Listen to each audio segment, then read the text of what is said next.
क्योंकि किसान की मासिक आय क्या है इसकी जानकारी सरकार के पास नहीं है। माननीय अध्यक्ष महोदय, मैं जानना चाहता हूं, सरकार ने वादा किया था कि किसान की आमदनी दोगुनी करेंगे, तो किसान की आमदनी दोगुनी हुई कि नहीं हुई, सरकार ये जवाब दे दे। और अगर नहीं हुई तो कब तक इसको पूरा करने का काम करेंगे? किसान की आय दूनी कब होगी? या दूसरा मानी बाद में पूछ लेंगे, सप्लीमेंट्री में ना। माननीय अध्यक्ष महोदय, किसानों की आय के बारे में एनएसएस की एक रिपोर्ट, वही हम लोग प्रमाणिक मानते हैं।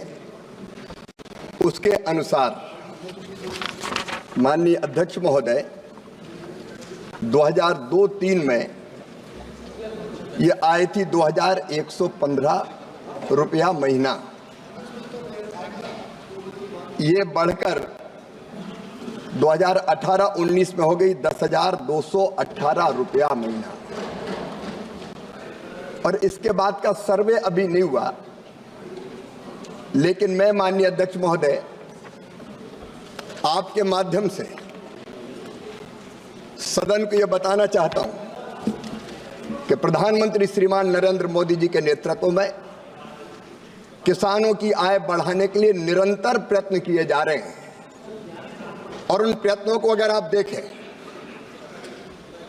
तो हमने 6 सूत्रीय रणनीति बनाई है। पहला, उत्पादन बढ़ाना।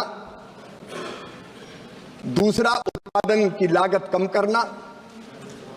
तीसरा, उत्पादन के ठीक दाम देना। चौथा, अगर प्राकृतिक आपदा आए तो नुकसान की भरपाई करना। पांचवा, कृषि का विविधीकरण। और छठवां, जैविक और प्राकृतिक खेती को प्रोत्साहन। और इन उपायों के परिणाम स्वरूप माननीय अध्यक्ष महोदय 2019 में माननीय प्रधानमंत्री जी ने एक क्रांतिकारी फैसला किया कि फसलों के दाम, जो उत्पादन की लागत है उस पर कम से कम एमएसपी के दाम 50% लाभ देकर घोषित किए जाएंगे। और तब से घोषित हो रहे हैं ये लगातार। उत्पादन बढ़ाने के लिए माननीय अध्यक्ष महोदय अलग अलग 109 बीजों की नई वैरायटी घोषित की गई। तो हम उन्नत बीज दे रहे हैं, मैकेनाइजेशन कर रहे हैं। आज ही प्रधानमंत्री जी नदी जोड़ों के एक बड़े प्रोजेक्ट पर मध्य प्रदेश और राजस्थान के बीच एक समझौता ज्ञापन हस्ताक्षरित हो रहा है। नदी जोड़ो कार्यक्रम चल रहा है सिंचाई की बेहतर व्यवस्था के लिए। सूक्ष्म सिंचाई योजना है। उत्पादन की लागत घटाने के लिए प्रधानमंत्री किसान सम्मान निधि का क्रांतिकारी फैसला किया है, तो इसी सरकार ने माननीय अध्यक्ष महोदय किया है। और उसके साथ साथ फर्टिलाइजर की सब्सिडी किसानों को बिफोर लास्ट ईयर दी गई 2,14,000 करोड़, पिछले साल 1,94,000 करोड़, और इस साल भी कोई कमी नहीं आने देंगे। हम किसानों को कम ब्याज पर कर्जा देने का काम कर रहे हैं। किसानों को कम ब्याज पर कर्जा देने का काम कर रहे हैं। किसान क्रेडिट कार्ड है, मैकेनाइजेशन है, मैकेनाइजेशन है कृषि का, कृषि उपकरणों को सब्सिडी पर देने का हम काम कर रहे हैं। और एमएसपी पर रिकॉर्ड खरीद अगर की है तो इस सरकार ने माननीय अध्यक्ष महोदय की है। मैं आज तुलना में नहीं जाना चाहता, अगर मेरे मित्र चाहे तो मैं तुलना करके भी बता सकता हूं। अकेले तिलहन की फसल, दलहन की फसल जब उधर की सरकार थी तो केवल 6 लाख मीट्रिक टन खरीदी थी हमने। 1,70,00,000 मीट्रिक टन किसान को सही दाम देने के लिए खरीदी है। एक नहीं, अनेकों उपाय, अगर आप अनुमति दें तो मैं तो पूरी बहस कर सकता हूं। ये सरकार कर रही है और उससे निश्चित तौर पर किसानों की आय बढ़ रही है, ये मैं दावे के साथ कहता हूं। Honourable member supplementary. माननीय अध्यक्ष जी, इसमें कोई दो राय नहीं कि माननीय कृषि मंत्री जी जैसा लच्छेदार भाषण कोई नहीं दे सकता। आप प्रश्न पूछिए। लेकिन जमीन पर हालात भाषण से अलग है।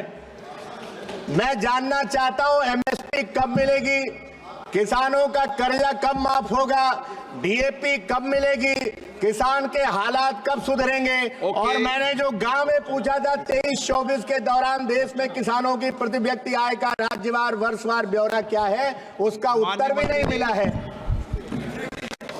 ये प्रश्नकाल है, माननीय सदस्य, डिबेट का नहीं है। माननीय अध्यक्ष महोदय, मेरे भाषण में लच्छा तो कहीं था ही नहीं। मैंने तो सीधे सीधे तथ्य रखने की बात कही है।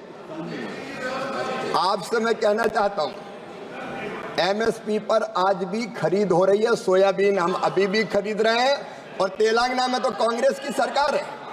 तेलंगाना की सरकार ने कहा कि सोयाबीन का किशन रेड्डी जी बैठे और ज्यादा खरीदना, टारगेट बढ़ाओ, तो उसकी अनुमति देने का काम भी इसी सरकार ने किया है। माननीय अध्यक्ष महोदय, अधिसूचित फसलों की एमएसपी पर खरीद हो रही है, डीएपी लगातार आ रहा है, किसानों की आय बढ़ाने के निरंतर प्रयत्न किए जा रहे हैं। और आप अगर राज्यवार चाहते हैं कि किस राज्य में किसानों की आय इस आंकड़े के हिसाब से, इस सर्वे के हिसाब से कितनी है, तो माननीय अध्यक्ष महोदय, आंध्र प्रदेश में 10,480, अरुणाचल प्रदेश में 19,225, आसाम में 10,675, बिहार में 7,542, छत्तीसगढ़ में 9,677, गुजरात में 12,631, हरियाणा में 22,841। पूरे आंकड़े, हर एक राज्य की जो आय बढ़ी है 2019 तक, उसके पूरे आंकड़े, और 2019 के बाद और तेजी से ये आय बढ़ रही है। हम कोई कसर नहीं छोड़ेंगे, किसानों की आय बढ़ाने में, दुगनी करने में लगातार हम काम कर रहे हैं। श्री बलवंत